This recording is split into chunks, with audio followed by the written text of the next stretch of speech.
রাতে ডিনার করার সময় আমার স্বামী বলল, তোমার প্রাক্তন বয়ফ্রেন্ড আজ আমার সঙ্গে অফিসে দেখা করতে এসেছিল।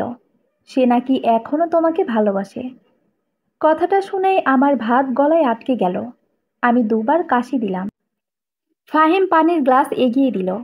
ফাহিম আবার বলল, লোকটাকে আমার বেশি সুবিধার মনে হচ্ছিল না কেন জানি। সবকিছু কেমন মিথ্যা মনে হয়েছে। আমি বললাম, আপনার সঙ্গে দেখা করেছি কিভাবে? আপনি তো সচরাচর সবার সঙ্গে দেখা করেন না।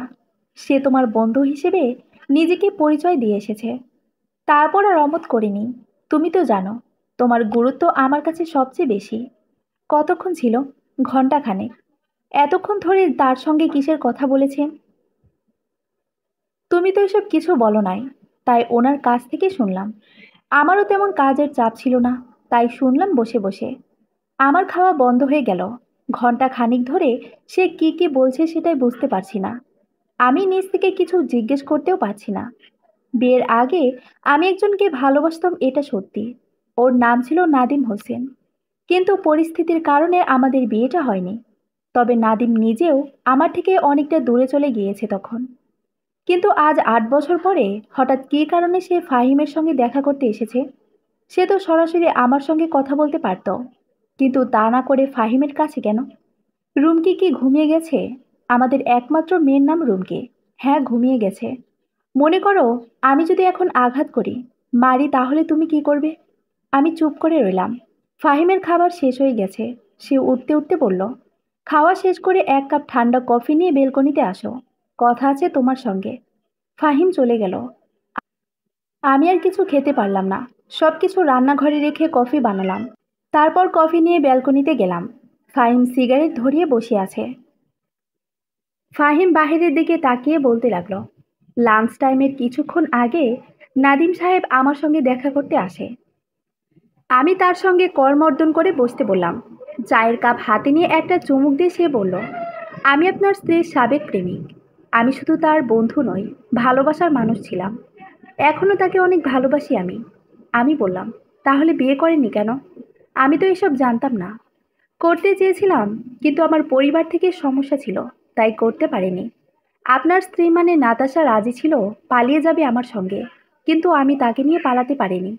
ও আচ্ছা, তাহলে তো নিশ্চয়ই ভেবেচিন্তে সিদ্ধান্ত নিয়েছেন। তাহলে আবার কেন এসেছেন? ৮ বছরের মধ্যে আমার অনেক পরিবর্তন হয়ে গেছে। স্বভাব চরিত্র খুব খারাপ হয়ে গেছে। তো আপনি অনেক বড় লোক, আপনার টাকার কোনো অভাব নেই। তাছাড়া আমার ভালোবাসার মানুষটাও আপনার কাছে। আচ্ছা, আপনি সব দিক থেকে সুখী মানুষ, তাই আমিও একটু সুখে থাকতে চাই। কেউ কি নিষেধ করেছে? আপনি যদি বেশ কিছু টাকা আমাকে দিতেন, তাহলে আমিও একটু সুখে থাকার চেষ্টা করব। আমি টাকা কেন দেব? আপনার একটা সম্মান আছে, আমার কিছুই নেই। তাই আপনি নিজের সম্মান বাঁচানোর জন্য টাকা দিবেন। আমার সম্মান কেন নষ্ট হবে? পরিকল্পনা করে কাউকে অসম্মান করতে চাইলে সেটা অবশ্যই করা সম্ভব। আমিও সেটাই করব। ঠিক আছে, আপনি আপনার চেষ্টা চালিয়ে যেতে পারেন, কোনো আপত্তি নেই। আপনি কি আমাকে টাকা দিবেন না? নাতাশার বাবার কাছ থেকে কত টাকা নিয়ে তারপর পথ থেকে সরে গেছেন? আপনি কিভাবে জানেন? অনুমান করে। আপনি যেহেতু আমার কাছে টাকা চাইতে এসেছেন, সেহেতু এরকম কিছু কাজ আগেও করেছেন বলে মনে হচ্ছে। হয়তো সেদিন নাতাশার বাবার কাছ থেকে টাকা নিয়ে তার জীবন থেকে সরে গেছেন। বেশ বুদ্ধিমান আপনি। ঠিকই বুঝতে পেরেছেন। দেখুন মিস্টার নাদিম হোসেন, আমার যথেষ্ট ধৈর্য ধরার ক্ষমতা আল্লাহ দিয়েছেন। আপনি যদি মনে করেন যে আমি আপনার কথায় বিচলিত হব, তাহলে ভুল করছেন। আমার কাছে দ্বিতীয় রাস্তা আছে। যেমন, একসঙ্গে দুটো বলা যাবে না। প্রথম পদ্ধতি কাজ না করলে তারপর দ্বিতীয় পদ্ধতি। ঠিক আছে, আরেক কাপ চা খাবেন? নাদিম সাহেব কিছু না বলে তখন আমার চেম্বার থেকে বেরিয়ে গেল। আমি তার চিন্তা মাথা থেকে সম্পূর্ণ বের করে দিলাম। ৩৮ বছর বয়সে এসে স্ত্রীর প্রাক্তনকে নিয়ে মাথা ব্যথা করার কোনো প্রয়োজন মনে করিনি। এটুকু বলে ফাহিম থামল। ততক্ষণে তার হাতে থাকা কফি শেষ হয়ে গেছে। ঘড়িতে তখন রাত ১২টার বেশি বেজে গেছে। এখন আমাদের ঘুমানোর সময় হয়ে গেছে। আমি কিছু বলার আগেই ফাহিম চেয়ার ছেড়ে উঠে গেল। প্রসঙ্গটা নিয়ে আমার কথা বলতে সাহস হচ্ছে না, কিন্তু নাদিম কি সত্যি সত্যি বাবার কাছ থেকে টাকা নিয়েছে এটা মগজে ঘুরছে। ভাবলাম বাবার কাছে জিজ্ঞেস করতে হবে। আর সত্যি সত্যি যদি বাবার কাছ থেকে টাকা নিয়ে থাকে, তাহলে তো নাদিম আমার সঙ্গে প্রতারণা করেছে। বিছানায় শুয়ে ফাহিম বলল, নাদিম সাহেবের সাথে বিকেলে আবার কথা হয়েছে আমার। কি কথা? সে আমার নাম্বারে কল করেছিল। তারপর সে আমাদের রুমকিকে কিডন্যাপ করার হুমকি দেয়। এবার আমার বুকটা কেঁপে উঠল। আমি অন্ধকারে তার দিকে তাকিয়ে রইলাম। পরবর্তী কথা শোনার জন্য অপেক্ষা করতে লাগলাম। লোকটা খুব খারাপ বলে মনে হচ্ছে। তাছাড়া তার মনের মধ্যে লুকানো কোনো রহস্য আছে বলে আমার ধারণা। আপনি কি তাকে টাকা দিতে রাজি হয়েছেন? একটা কথা বলবো? বলেন। তোমার সঙ্গে নাদিম সাহেবের কথা হয়েছে? এসব পদ্ধতি তুমি তাকে শিখিয়ে দিয়েছো, তাই না নাতাশা? আমার কলিজা কাঁপিয়ে গেল তার এই কথায়। আমি কি বলবো বুঝতে পারছি না। শুধু ঠোঁট নেড়ে বললাম, আপনি কি বলেন এসব? নাদিম সাহেব যে নাম্বারে আমাকে কল দিয়েছে, সেটা আমার একান্তই পার্সোনাল নাম্বার। তুমি আর মা ছাড়া আর কেউ কল করে না, কারণ এই নাম্বার কারো কাছে নেই। সুতরাং সে আমার এই নাম্বার কোথায় পেয়েছে? কিন্তু তাই বলে আমি কেন দেব, সেটাই তো জানতে চাই। তুমি কেন তাকে নাম্বার দেবে? রুমকিকে কিডন্যাপ করার বুদ্ধি দেবে? আমার সঙ্গে তার কোনো কথা হয়নি। ঠিক আছে, কার সঙ্গে কথা হয়েছে আর কার সঙ্গে কথা হয়নি, সেটা তো আমি বের করব। এখন তবে ঘুমাও। আর ঘুমের আগে একটা কথা বলি, এসব করে কোনো লাভ নেই। এত বছর পরে প্রাক্তনের সঙ্গে পালানোর পরিকল্পনা করে মস্ত বড় বোকামি করবা। আমি আর কিছু বলতে পারলাম না। সে আমাকে কোনো সুযোগ না দিয়ে চুপ হয়ে গেল। আমি আর ঘুমাতে পারিনি।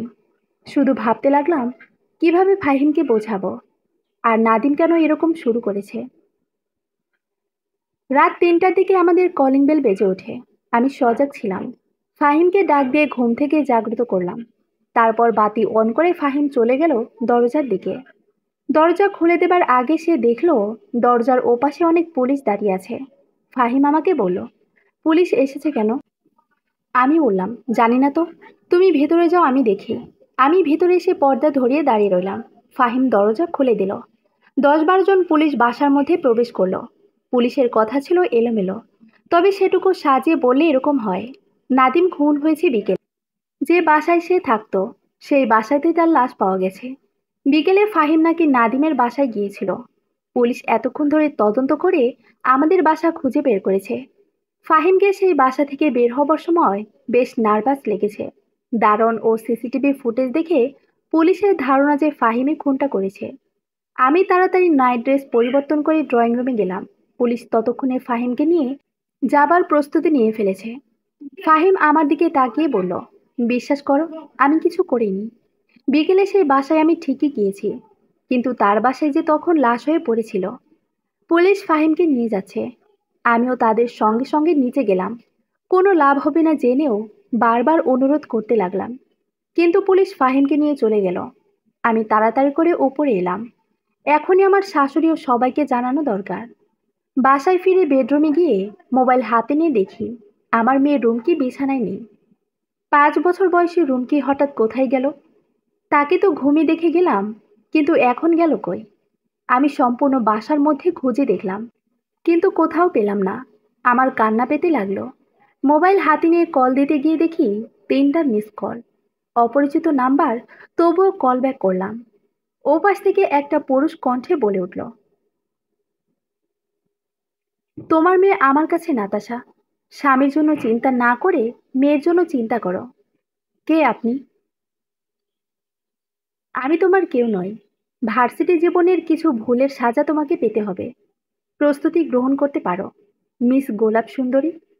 রুমকিকে না দেখে আমার কান্নার শব্দ বেড়ে গেল। ভার্সিটিতে আমি কি এমন করেছি যার জন্য রুমকিকে কিডন্যাপ করা হয়েছে? এদিকে ফাহিম ফেঁসে গেছে পুলিশের কাছে। কি ব্যাপার গোলাপ সুন্দরী, তোমার ভার্সিটির জীবনের এই পরিচিত নামটা মনে পড়ছে? নাকি স্বামীর সাথে সংসার করতে গিয়ে অতীতের সব স্মৃতি ভুলে গেছো?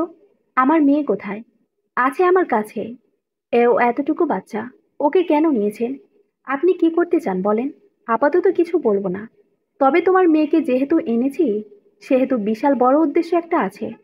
সেটা তো বুঝতে পারছো। আপনি যা কিছু বলার এক্ষুনি বলেন। আমার মেয়েকে এক্ষুনি ফিরিয়ে দিতে হবে। এত অধৈর্য কেন? নাদিমকে খুন করার কারণে স্বামী জেলে চলে গেছে।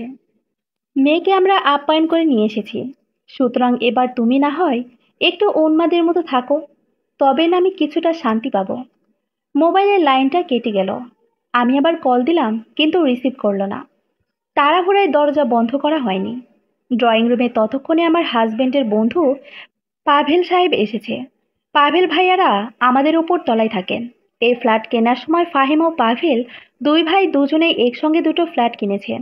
পুলিশের আগমন হয়তো এতক্ষণে ছড়িয়ে গেছে বিল্ডিংয়ের সবার মাঝে, কিংবা কেউ কেউ জানেই না। আমি ড্রয়িং রুমে গিয়ে দেখি পাভেল ভাই ও তার স্ত্রী শম্পা ভাবি দুজনেই এসেছে। পাভেল ভাই বললেন, কি হয়েছে ভাবি? শুনলাম বাসায় পুলিশ এসে ফাহিমকে নিয়ে গেছে। ঘটনা কি? ভাই, কিছুই বুঝতে পারছি না। আমার একটা বন্ধু নাকি খুন হয়েছে। সকালে ফাহিমের সঙ্গে দেখা করতে গিয়েছিল। বিকেলে নাকি ফাহিমও তার বাসায় গেছে। এখন পুলিশ ভাবছে সে নিজেই নাকি খুন করেছে। বলেন কি? Murder case? ভাই, আমার রুমকি। কি হয়েছে তার? রুমকিকে কিডন্যাপ করে নিয়ে গেছে। পুলিশ আসার পরে আমি তাদের সঙ্গে নিচে গিয়ে ফাহিমের জন্য কিছু অনুরোধ করি। পরে বাসায় এসে দেখি রুমকি নেই ভাই, আমার রুমকি। বলেন কি? রুমকি কোথায় যাবে? আমি জানি না, কিছু জানি না। কে যেন কল দিয়েছে, কিন্তু আমি তাকে চিনি না। সে নাকি রুমকিকে কিডন্যাপ করেছে। কোনো মুক্তিপণ দাবি করেছে? না, বলেছে পরে জানাবে। সপ্তাহখানিক ধরে আমার শাশুড়ি তার মেয়ের বাসায় আছে। আমি সরাসরি আমার ননদ ফাহিমের ছোট বোন ফারহানাকে কল দিয়ে দিলাম। তারপর তাকে শুধু বললাম যে ফাহিমকে পুলিশ ধরে নিয়ে গেছে আর রুমকিকে কিডন্যাপ করা হয়েছে। ফারহানা তখনই বাসায় আসবে বলে কল কেটে দিল। আমি বেশ অস্থির হয়ে গেলাম। হঠাৎ করে মাথাটা প্রচণ্ড ঘুরতে লাগলো। আমি টলতে টলতে সোফায় বসে পড়লাম। তারপর চোখ মেলে তাকালাম, তখন থেকে আমি হাসপাতালের বিছানায় শুয়ে আছি। আমার পাশে মা, আপু আরও অনেকে বসে আছে, কিন্তু আমার রুমকিকে কোথাও দেখতে পেলাম না। গতকাল রাত থেকে এখন পর্যন্ত যা কিছু হয়েছে সবটাই এতক্ষণ হাসপাতালের কেবিনে বসে বসে বলছিল নাতাশা। নাতাশার সামনে বসে গভীর মনোযোগ দিয়ে সবটা শুনলেন সাজু ভাই। নাতাশা বলল, আমার হাজবেন্ড তো পুলিশের কাছে, তাই তাকে নিয়ে টেনশন নেই। কারণ তিনি যদি নিরপরাধ হয়ে থাকে তাহলে তো মুক্তি পাবে। কিন্তু আমার মেয়েটা শয়তানদের হাতে বন্দী। সাজু বলল, যে লোকটার সঙ্গে আপনি কথা বলেছেন সেই লোকটার কণ্ঠ শুনে পরিচিত মনে হয় না।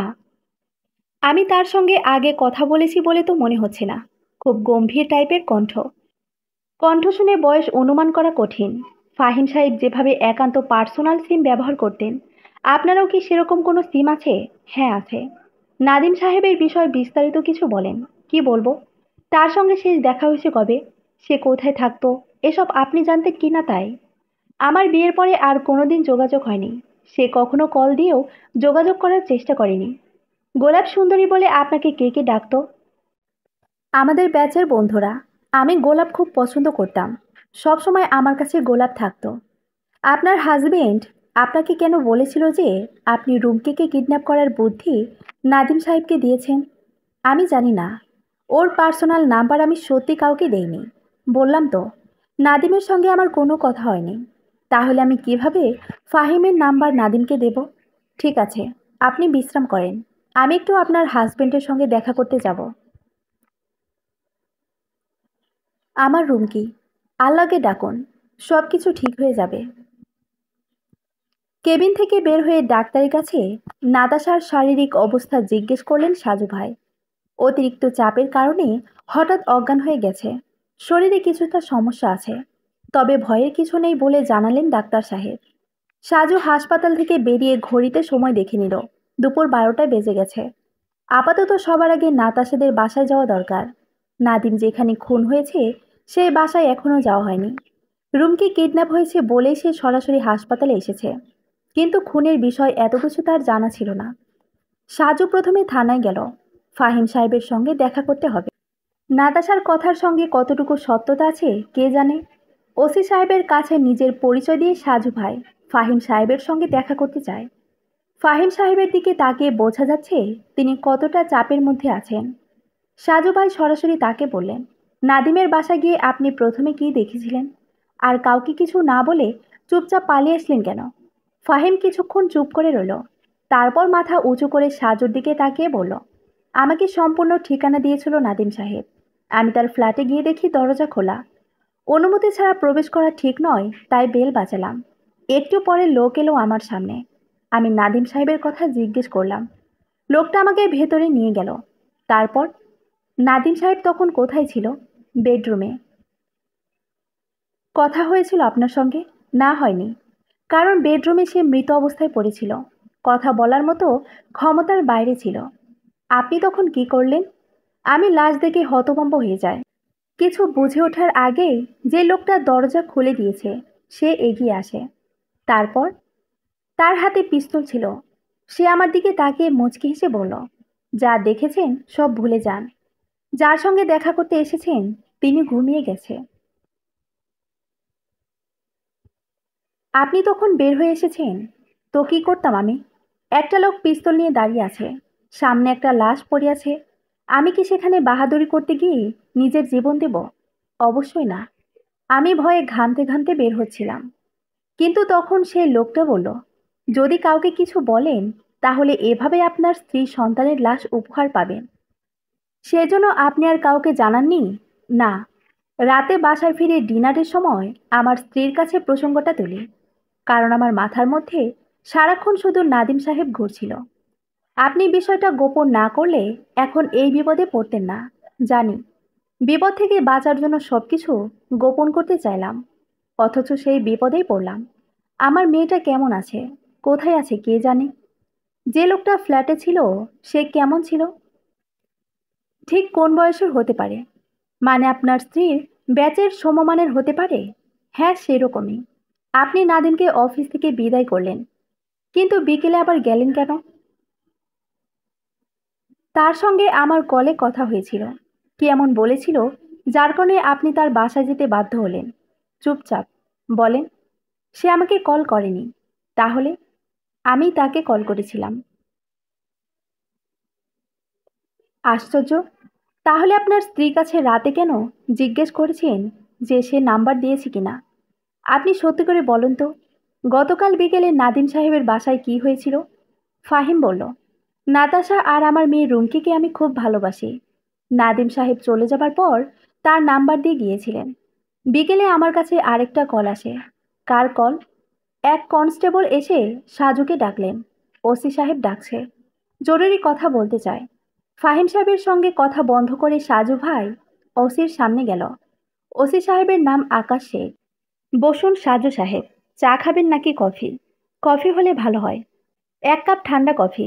ডিবি অফিস থেকে হাসান সাহেব কল দিয়ে আপনার কথা বললেন। আসামির সঙ্গে কথা বলে কোনো লাভ নেই। শালা বারবার মিথ্যে কথা বলে। কিরকম? এক এক সময় এক এক রকম কথা বলে। তার দাবি সে যখন সেখানে গিয়েছে তখন নাকি একটা লোক পিস্তল হাতে রুমের মধ্যে ছিল। লোকটার গায়ে হলুদ টি শার্ট। কিন্তু আমরা 24 ঘন্টার সিসিটিভি ফুটেজ চেক করেও কোনো হলুদ টি শার্ট পরা কাউকে ঢুকতে বা বের হতে দেখিনি।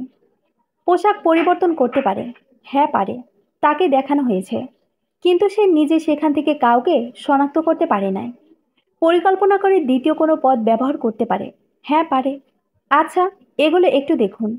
সাজুর হাতে 3টি আলাদা মোবাইল নাম্বারের কল লিস্ট দেওয়া হলো। সাজু মনোযোগ দিয়ে সেদিকে তাকিয়ে রইল। কলম দিয়ে প্রতিটি কাগজে লেখা আছে ফাহিম, নাতাশা না।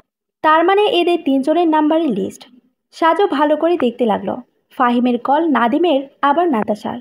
ফাহিম কল করার 18 মিনিট পরে একটা নাম্বার থেকে নাদিমের ফোনে কল এসেছে। সেখানে সে 4 মিনিট 37 সেকেন্ড কথা বলেছে। সাজু ভাই লিস্টগুলো রেখে বাড়ির ফুটেজ বের করতে বললেন। সেখানে দেখা যায় নাদিমের সঙ্গে কথা বলার 34 মিনিট পরে সে ফাহিমের বাসায় গেট দিয়ে প্রবেশ করছে। ফাহিমের কল করার টাইম আর গেট দিয়ে প্রবেশ করার সময়ের পার্থক্য 34 মিনিট। সাজু বলল, যদি ফাহিম সাহেবের কথা সত্যি হয়ে থাকে তাহলে নাদিম সাহেব মারা গেছে ফাহিম তার বাসায় যাবার মাত্র 12 মিনিটের মধ্যে। কেন? কারণ ফাহিমের সঙ্গে কথা বলার 18 মিনিট পরে সে ওই নতুন নাম্বারে কথা বলে 4 মিনিট, সুতরাং 22 মিনিট। আর ফাহিম সাহেব যে সময় প্রবেশ করেছে সেটা হচ্ছে 34। বুঝতে পারছি। আচ্ছা, আপনি কি আমার সঙ্গে নাদিমের বাসায় যাবেন? একটু ভালো করে দেখা দরকার। চলুন তাহলে। সেখান থেকে সবকিছু দেখে তারপর না হয় এসে ফাহিমকে জিজ্ঞাসা করা হবে। ঠিক আছে। নাদিমের রুমটা বন্ধ করে রাখা হয়েছে। সাজু ভাই ও ওসি সাহেব একসঙ্গে রুমে প্রবেশ করলো। রুমে এখনো রক্তের শুকনো দাগ আছে। জানালা খোলা। সাজু জানালার কাছে দাঁড়িয়ে রইল। সামনে একটা পুকুরের মতো স্থান।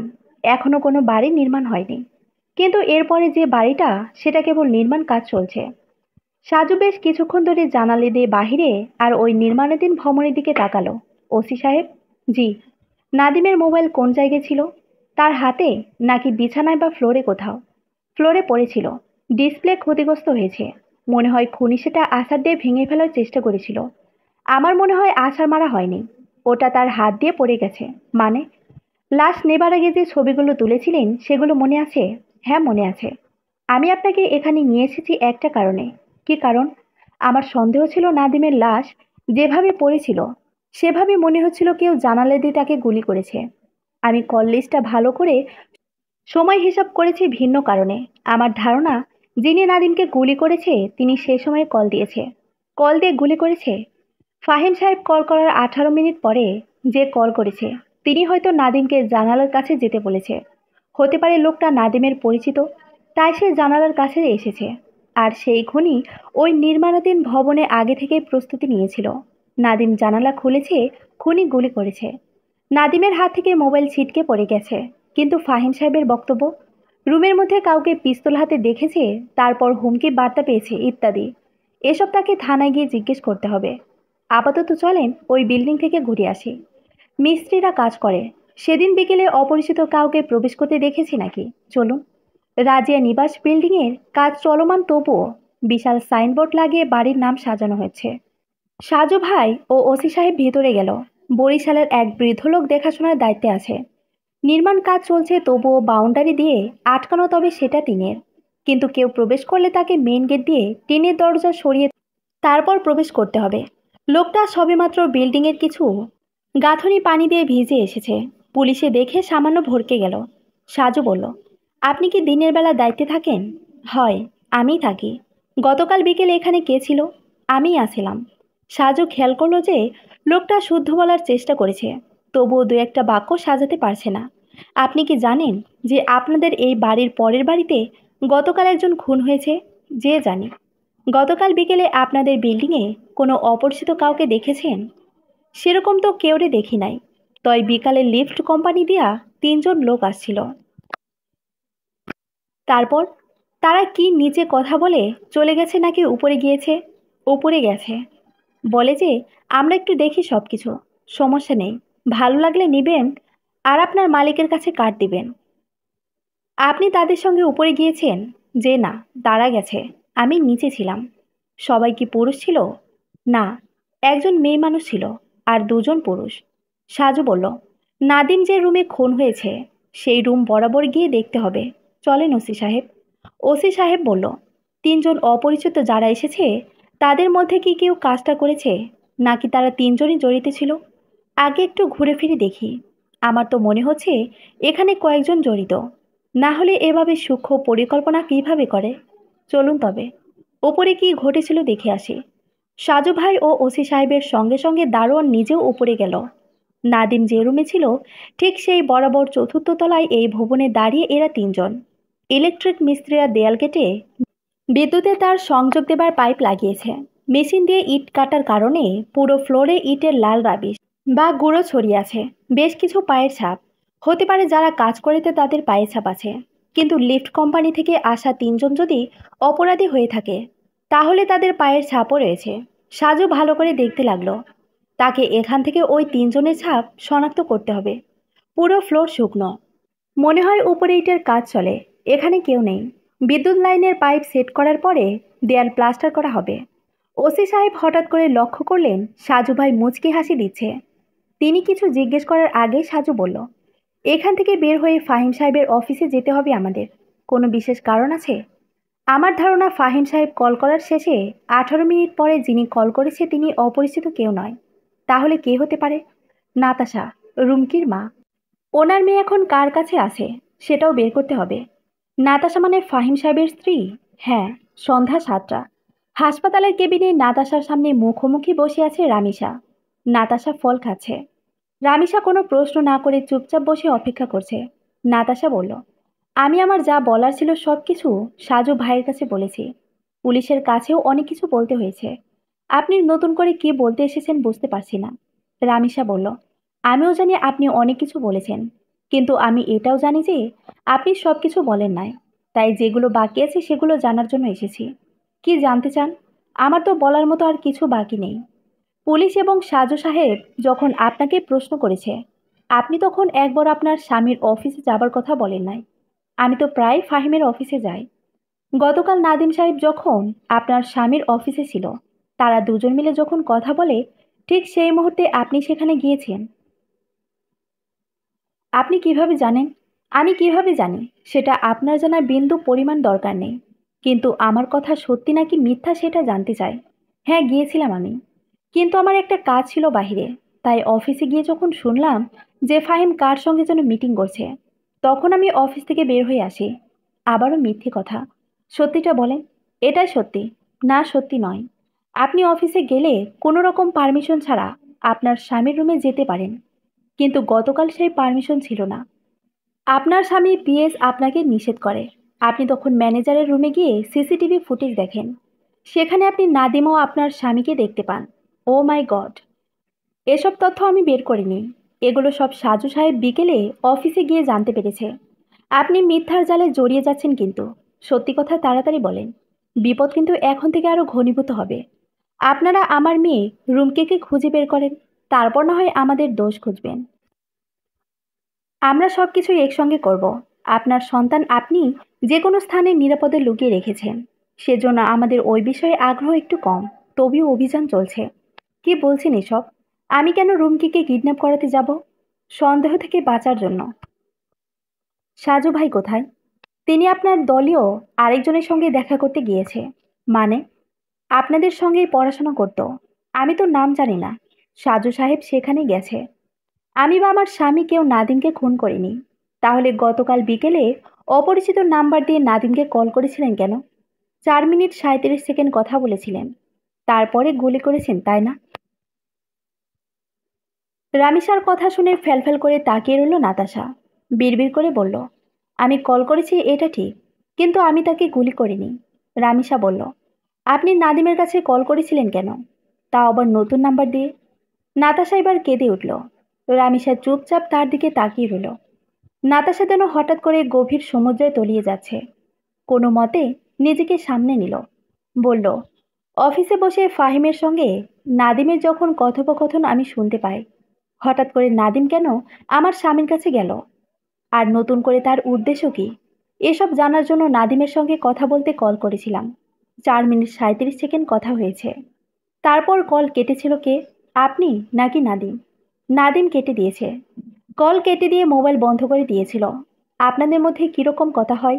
আমি ওকে জিজ্ঞেস করলাম আমার স্বামীর সঙ্গে দেখা করার কারণ কি, তারপর আমার বাবার কাছ থেকে কত টাকা নিয়ে আমার জীবন থেকে চলে গেছে ইত্যাদি। আপনার মেয়ে কিডন্যাপ করার কোনো হুমকি সে দিয়েছে? না। আপনি কল করার 18 মিনিট আগে আপনার স্বামী তাকে কল করেছিল। আমি সেটা জানতাম না। ঠিক আছে, আমি চলে যাচ্ছি। সাজু ভাই এলে হয়তো আবারও নতুন করে কিছু জিজ্ঞেস করতে পারে। আপনারা স্বামী স্ত্রী দুজন মিলে সবকিছু গন্ডগোল করে দিয়েছেন। আমার মেয়ে, আপনারা আমার মেয়েকে বাঁচানোর জন্য মিথ্যে কথা বলা হয়রানি করছেন, তাই না? না, বিশ্বাস করুন, এরকম কিছু না। আমার কাছে প্রশ্ন করার মতো আর কিছু নেই। বাদ বাকি সব সাজুপা এসে বলবে। কেবিন থেকে বের হয়ে গেল রামিসা। হাসপাতাল থেকে বের হয়ে সিএনজি নিয়ে সরাসরি আপুর বাসায় রওনা দিল। নাতাশাদের বাসায় দারোয়ান বারবার এগো কথা বলে যাচ্ছেন। ফাহিম সাহেবকে পুলিশ যখন ধরে নিয়ে যায়, তখন পুলিশ ছাড়া আর কোনো মানুষ গেট দিয়ে প্রবেশ করে নাই। সাজু ভাই ও দারোগা আকাশে দুজন মিলে ফাহিমদের ফ্ল্যাটে গেল। ওপর থেকে ফাহিমের বন্ধু পাবিল সাহেবকে ডেকে আনা হয়েছে। সাজু ভাই বললেন, গভীর রাতে যখন পুলিশ আছে, তখন আপনি কিভাবে জানতে পেরেছেন? আমি তখন বেলকনিতে বসে আছি। হঠাৎ করে বাসার সামনে পুলিশের গাড়ি দেখে অবাক হয়ে গেলাম। তারপর ইন্টারকমে দারোয়ানকে কল দিয়ে জানতে পারি একটা ভেজাল আছে।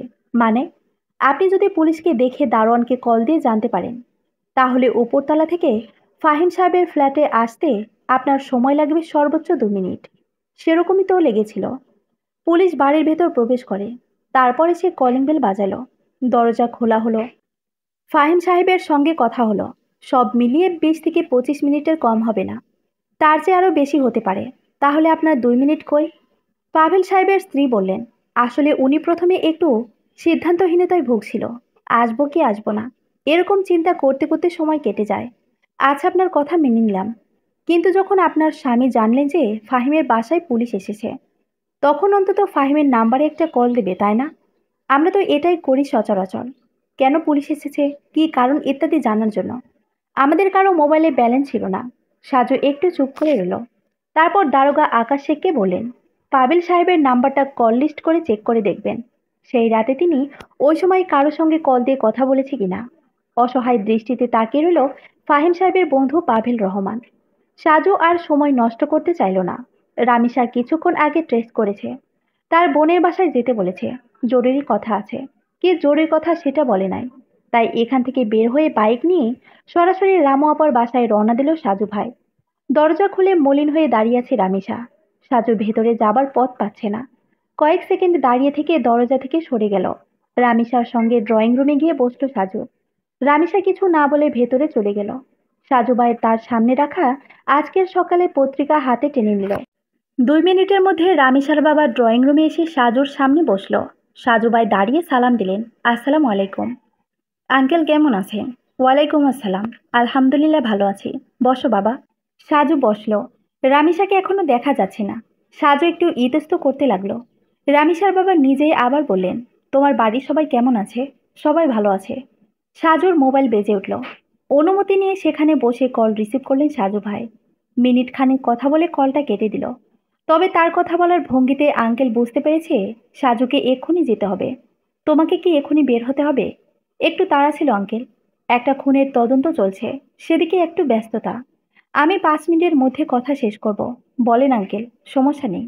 দেখো বাবা, আমি আমার ছোট মেয়ে রামিসাকে খুব ভালোবাসি। আমি জানি তোমরা দুজন অনেক ভালো বন্ধু। একজন আরেকজনকে খুব ভালো করে চেনো। জি, তুমি খুব ভালো একটা ছেলে। কিন্তু সব সময় আমার একটা ভয়ের মধ্যে থাকতে হয়। ঠিক বুঝলাম না আঙ্কেল। তোমার যে পেশা, এতে সবসময় টুকটাক কিছু বিপদের সম্ভাবনা থাকে। শত্রুদের সঙ্গে তোমার কাজকর্ম, তাদের নিয়ে তোমার সব কিছু। তাই আমি আমার মেয়েকে এরকম বিপদের মধ্যে রাখতে চাই না। আচ্ছা, ডিটেকটিভ পেশা না হয়ে তোমার যদি যে কোনো একটা পেশা হতো, তাহলে আমি হাসতে হাসতে আমার মেয়েকে তোমার হাতে তুলে দিতাম। বুঝতে পারছি আঙ্কেল, এটা আমার পেশা নয়। নিজের শখ থেকে এটা করা হয়। তাছাড়া নিজেকে এক প্রকার ব্যস্ত রাখার একটা কৌশল। হ্যাঁ, সেটা ঠিক আছে। কিন্তু তুমি তো পুরোপুরি এটা ছেড়ে দিয়ে নতুন করে কোনো পেশায় নিজেকে জড়াবে না, তাই না? সেরকম ইচ্ছে নেই।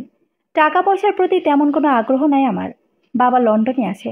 গ্রামের বাড়িতে দাদা দাদি এখনো জীবিত। আজ এখানে কাল সেখানে, এরকম চলছে জীবন। সেজন্য আমি বলছিলাম যে এ ব্যাপারে রামিসার সঙ্গে কথা বলেছেন? হ্যাঁ। তার মতামত কি? সে আমাকে সম্মান করে। বাবা হিসেবে আমার কথা সে রাখবে। ঠিক আছে। তবে আপনার কাছে অনুরোধ যে আমাদের মাঝে মাঝে যোগাযোগ হবে। জীবনসঙ্গী হবে না তাই বলে যে যোগাযোগ করতে হবে এমনটা তো নয়। বন্ধুত্ব বজায় থাকুক, সেটা অবশ্যই। আমি তাহলে আসি। দাঁড়াও, রামিসাকে ডাকি। একটু নাস্তা করে যাও। থাক, ডাকতে হবে না। আমার একটু তাড়াতাড়ি যেতে হবে। এক নিরপরাধ ব্যক্তি জেলে আছেন। তার স্ত্রী হাসপাতালে। আবার তাদের 5 বছর বয়সী মেয়ে কিডন্যাপ হয়েছে। মেয়েটাকে উদ্ধার করতে হবে। তাই সেখানেই যাব এখন। ঠিক আছে বাবা, আবার দেখা হবে ইনশাল্লাহ। ভালো থাকবেন আঙ্কেল। খুব দ্রুত দরজা খুলে বের হয়ে গেল সাজু ভাই। বাসার নিচে এসে বাইক নিয়ে গেট দিয়ে বাইর হয়ে রাস্তায় নামলো। হঠাৎ কি মনে করে যেন 3তলা বেলকনিতে তাকালো। রঙিন লাইটের আলোতে কেউ একজন দাঁড়িয়ে আছে। চিনতে মোটেও অসুবিধা হলো না সাজু ভাইয়ের। পকেটে মোবাইলে মেসেজ আসার শব্দ হলো। মোবাইল বের করে মেসেজ চেক করলেন। সাবধানে থাকবেন সাজু ভাই। যেখানেই থাকেন নিজের খেয়াল রাখবেন। মোবাইল রেখে বাইক স্টার্ট দিলেন। তাকে এখন দ্রুত যেতে হবে নাদিম যেখানে খুন হয়েছে তার ঠিক অপোজিটের বিল্ডিংয়ে। সব কিছু ঠিক থাকলে আজ রাতের মধ্যে খুনিকে পাওয়া সম্ভব হবে। যে বিল্ডিং থেকে নাদিমকে গুলি করা হয়েছে, সেই বিল্ডিংয়ের দারোয়ানকে গ্রেপ্তার করা হলো। দারোগা আকাশে লোকটাকে গাড়িতে তুলে নিলেন। সাজু বলল, আপনার মেয়েকেও তার জামাইসহ গ্রেপ্তার করা হয়েছে। 3জন মিলে যে পরিকল্পনা করে এগিয়ে গেছেন সবটাই প্রশংসার। বৃদ্ধ কিছু বললেন না। পুলিশের গাড়ি এগিয়ে যাচ্ছে। তাদের পেছনে পেছনে থানায় যাচ্ছে সাজু ভাই। শেষটা যদিও তার জানা, তবুও এদের মুখ থেকে শুনতে ইচ্ছে করছে। সাজুর সব থেকে বেশি রাগ নাতাশা ও তার স্বামী ফাহিমের ওপর। দুজন মিলে ঘটনার সত্যতা গোপন করতে গিয়ে গোলমাল করে ফেলেছে। একটা মিথ্যা লোকানোর জন্য অনেকগুলো মিথ্যা কথা বলতে হয়। মানুষ প্রয়োজনের তুলনায় বিনা প্রয়োজনে মিথ্যে কথা বেশি বলে। নাতাশাদের বাসা থেকে বের হয়ে রামিসার আপুর বাসায় যাবার সময় রাস্তায় হঠাৎ বাইক দাঁড় করান সাজু ভাই। মোবাইল বের করে দারোগা আকাশ শেখকে কল দিয়ে পুনরায় ওই বাসায় যেতে বলে। পাবিল সাহেবের বাসা ভালো করে অনুসন্ধান করতে বলে দেয় সাজু। পাবিল সাহেবও তার স্ত্রীর কথা বেশ অবাক করে তাকে। পাবিলের স্ত্রীর মুখটা যেন পরিচিত পরিচিত মনে হচ্ছিল তখন। হঠাৎ করে তার মনে পড়ে যে দারোয়ানের সঙ্গে দেখা করতে যাবার সময় সেই বিল্ডিংয়ের সামনে যে মেয়েটাকে দেখেছিল সাজু। আর তখনই চট করে সাজু কল করে আকাশ শেখকে। পাভেলদের বাসা থেকে রুমকিকে পাওয়া যায়। গতকাল এরকম ঘটনার পরে সারাদিন চেষ্টা করে রুমকিকে বাসা থেকে বের করার সুযোগ পায়নি স্বামী স্ত্রী কেউই। রুমকি তার বাবা মার জন্য কান্না করেছিল বলে তাকে ওষুধ দিয়ে ঘুমানোর ব্যবস্থা করা হয়েছিল। রামিসার বাবার সঙ্গে কথা বলার সময়ই দারোগা কল দিয়ে জানান রুমকিকে পাওয়া গেছে। আর তখনই সাজু তাদেরকে ওই দারোয়ানের কাছে যেতে বলেন। পুলিশ এসে তাকে ধরতে ধরতে সাজু নিজেও চলে এলো। পাভেল যেন বাকরুদ্ধ হয়ে গেছে, কিন্তু তার স্ত্রীর রাগে গজগজ করছে আর ফুলছে। ফাহিম কিছুটা জানতে পেরে অবাক হয়ে যায়। রুমকিকে উদ্ধার করে হাসপাতালে নিয়ে গেছে শুনে আনন্দিত মনে হচ্ছে তাকে। থানাতেই পরপর দুবার বমি করে সাজু। এদের তিনজনের কাউকেই প্রশ্ন করার শক্তি নিজের মধ্যে পাচ্ছে না। দারোগা আকাশ বরাবর জিজ্ঞেস যতটুকু ফাইলে রেকর্ড করেছেন তা হলো, বৃদ্ধ ওই দারোয়ান পাভিলের শ্বশুর। তার স্ত্রী ও শ্বশুর দুজন মিলে 8 বছর আগে মারা যাওয়ার পাভিলের স্ত্রী বড় ভাইয়ের হত্যার প্রতিশোধ নিয়েছে। পাভিলের স্ত্রীর নাম পপি। ভার্সিটির মধ্যে কোনো একটা বিশেষ কারণে পপির বড় ভাই মারা যায়। রহস্যজনক মৃত্যু হলেও কেউ তখন মৃত্যুর রহস্য বের করতে পারে নাই। কিন্তু বছরখানেক আগে হঠাৎ তারা জানতে পারে যে নাতাশা ও নাদিমই পপির ভাইয়ের মৃত্যুর জন্য দায়ী। তারপর থেকে পরিকল্পনা শুরু। 2 মাস আগে হঠাৎ নাদিম যেখানে থাকতো সেখানে দারোয়ান হয়ে চাকরি নেয় পপির বাবা। তারপর থেকে পরিকল্পনা শুরু করে আরেকটু ভিন্ন করে ঘটনাচক্রে জড়িয়ে ফেলে ফাহিম ও নাতাশাকে। খুন করে খুনের অপরাধ অন্যের ঘাড়ে দেবার নিখুঁত চিন্তা করে তিনজন মিলে। পাবেল আপত্তি করে ঠিকই, কিন্তু স্ত্রীর জন্য কিছু বলে না। নাদিম সেদিন ফাহিমের সঙ্গে দেখা করার জন্য গেছে সেটা জানতে পারে পপি। তারপর বাবার কাছে কল দিয়ে বলে সুযোগের সদ্ব্যবহার করে ফেলতে হবে। বিকেলে জানালার পাশে নাদিম আসে। নিচ থেকে সেটা দেখা দ্রুত লাইসেন্সর লাগানো পিস্তল দিয়ে গুলি করে পপির বাবা। সবকিছু তারপর স্বাভাবিকভাবে গ্রহণ করে ওরা। রাতে ফাহিমের বাসায় পুলিশ যাবার সময় আটকে ওঠে পাবেল ও তার স্ত্রী। কিন্তু পরক্ষণেই বুঝতে পারে তাদের প্ল্যান সাকসেসফুল হয়ে গেছে। ঝামেলা আরেকটা পাকাপোক্ত করার জন্য সেই রাতে সুযোগ বুঝে রুমকিকে নিচ থেকে নিজের বাসায় নিয়ে যায় পাভেল। নাতাশা নিচতলা থেকে এসে মেয়েকে দেখতে না পেয়ে কান্না করে। তখন স্বামী স্ত্রী দুজনেই আবার এসে উপস্থিত হয়। সাজুর মাথা ঘুরছিল। ফাহিম সাহেবের দিকে তাকিয়ে বলল, মাঝখান থেকে আপনারা স্বামী স্ত্রী দুজনেই নাটক করেছেন। এরা তিনজন কেউ পেশাদার নয়, তাই খুঁজে বের করা সহজ হতো। কিন্তু আপনিও আপনার স্ত্রী যে হয়রানি করেছেন তার শাস্তির ব্যবস্থা করতে হবে। আপনাদের বিরুদ্ধে পুলিশ নিজেরাই মামলা করবে। আর কোনো কথা না বাড়িয়ে দ্রুত থানা থেকে বেরিয়ে গেল সাজু ভাই। এখনই হাসান ভাইয়ের বাসায় যেতে হবে। তাদের কাছে বিদায় নিয়ে আজ রাতের মধ্যে গ্রামের উদ্দেশ্যে রওনা দেবার পরিকল্পনা আছে। রাতের মধ্যে সাজু রওনা দিতে পারল না। আপন ভাইয়ের মতো বড় ভাই হাসান ও তার স্ত্রী দুজন মিলে তাকে রেখে দেয়। সারাদিনের ক্লান্তি আর অসুস্থতার জন্য খুব তাড়াতাড়ি ঘুমিয়ে যায়। সকাল 8টার দিকে সাজুর ঘুম ভাঙে তার বাবার কল পেয়ে। মোবাইলের স্ক্রিনে বাবার নাম দেখে অবাক হয়ে যায়। লন্ডনের স্থানীয় সময় এখন রাত 3টা। এত রাতে বাবার জেগে থাকার কথা নয়। আপনি কেমন আছেন? আমি তো ভালো আছি। একটা স্বপ্ন দিকে ঘুম ভেঙে গেল। তুই কেমন আছিস বাবা? আমি ভালো আছি। আপনি এত রাতে কল দিবেন বুঝতে পারিনি। আমাদের এখানে তো সকাল 8টা বেজে গেছে। তুই এখন কোথায়? ঢাকা আছি। আজ বাড়িতে যাব। সাজু শোন, বলেন। আমার কাছে এসে থাকা যায় না বাবা। যায়। আমি চাই না আপনার কাছে থাকতে। আমাকে তোর ভালো লাগে না তাই না? ঠিক আছে, সাবধানে থাকিস। আব্বু শুনুন, বল। মায়ের পরে এই পৃথিবীতে আমি আপনাকেই বেশি ভালোবাসি। মাকে বেশি ভালোবাসতাম। মাত্র 5 বছর বয়সে মা মারা গেল। সেজন্য আমি আর আপনার কাছে যাই না। আপনাকে যদি হারিয়ে ফেলি তাই। বাবা, আমি কল রাখি তাহলে। সাজু শোন। জি বলেন। তোকে খুব দেখতে ইচ্ছে করছে। সাজু কল কেটে দিল। জানালা দিয়ে রোদের কিছু আলো বিছানায় পড়েছে। বেশ চমৎকার সেই আলো মাখা আকাশ পটের দৃশ্য। সমাপ্ত।